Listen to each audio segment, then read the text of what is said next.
The courtroom fell silent the moment she collapsed. It wasn't the kind of silence you hear every day. It was heavy, suffocating.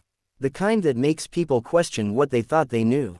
Maria's body hit the polished courtroom floor with a dull sound, her trembling hands still resting protectively over her pregnant belly. Gasps echoed across the room. Even the judge leaned forward in shock. But one person didn't move. Sitting across the aisle, dressed in a sleek white suit, Vanessa, the woman accused of destroying Maria's marriage, had been smiling just seconds earlier. A confident, almost victorious smile. She believed the truth was finally about to bury Maria's claims forever. She had no idea that within minutes, everything would change. Maria had never imagined her life would unravel like this.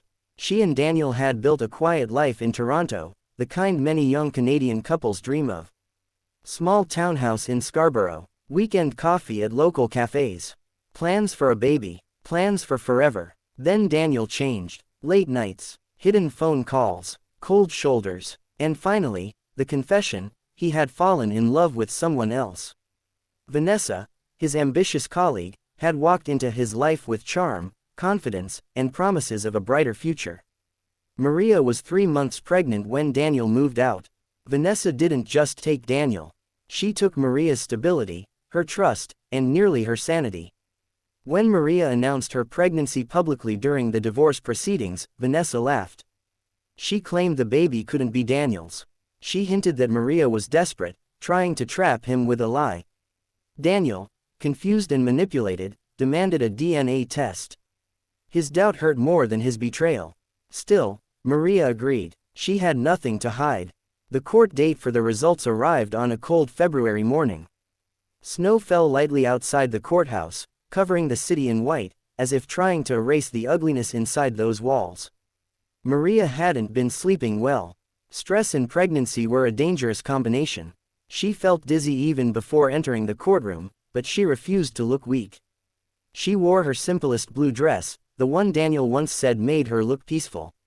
Today, she didn't feel peaceful. Vanessa, on the other hand, looked radiant. Perfect makeup, perfect posture, perfect confidence. She believed this test would free Daniel completely and humiliate Maria. As proceedings began, Maria's hands trembled. Her lawyer squeezed her shoulder reassuringly.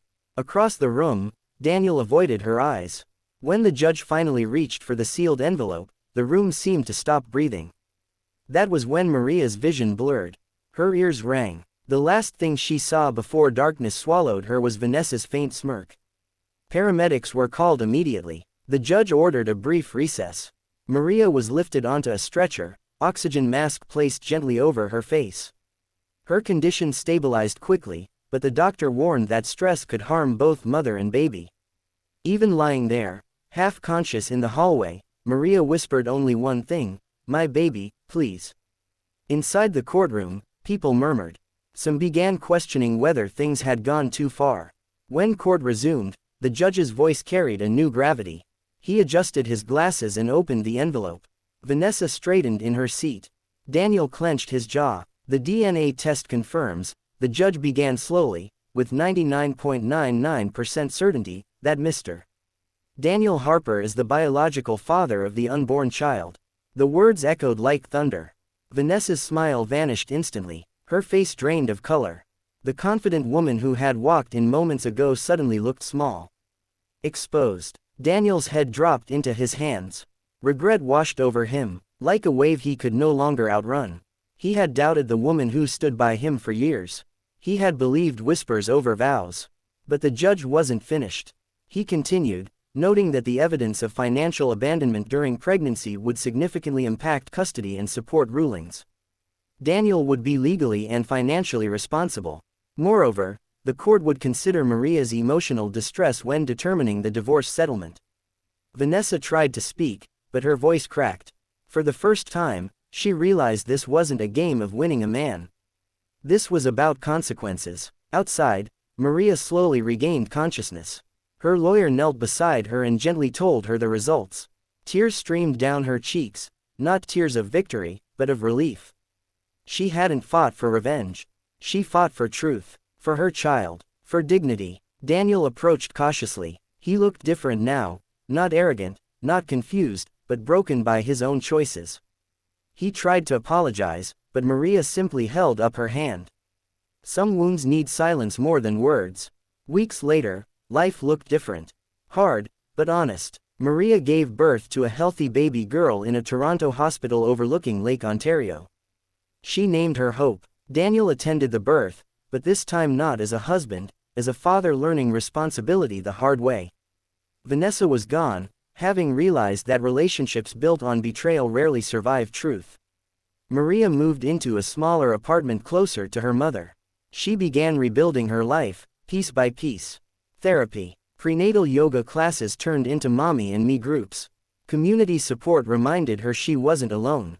Canada's legal system hadn't just delivered a verdict, it had protected her child's rights. One afternoon, months later, Maria pushed Hope's stroller through a park blanketed in autumn leaves.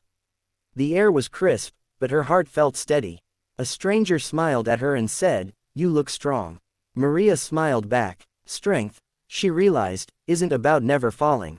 It's about standing up, even when the world watches you collapse. That day in court, people thought the story was about a fainting pregnant woman and a fading smile. But it wasn't. It was about truth refusing to stay buried. It was about a mother choosing courage over humiliation. It was about understanding that DNA doesn't just prove biology, it reveals character. And sometimes, the moment you feel weakest, is the exact moment your life begins to change for the better. If there's one thing Maria's story teaches us, it's this: never let someone's doubt rewrite your truth. Because when integrity stands firm, even the coldest courtroom can become the place where justice and hope are born.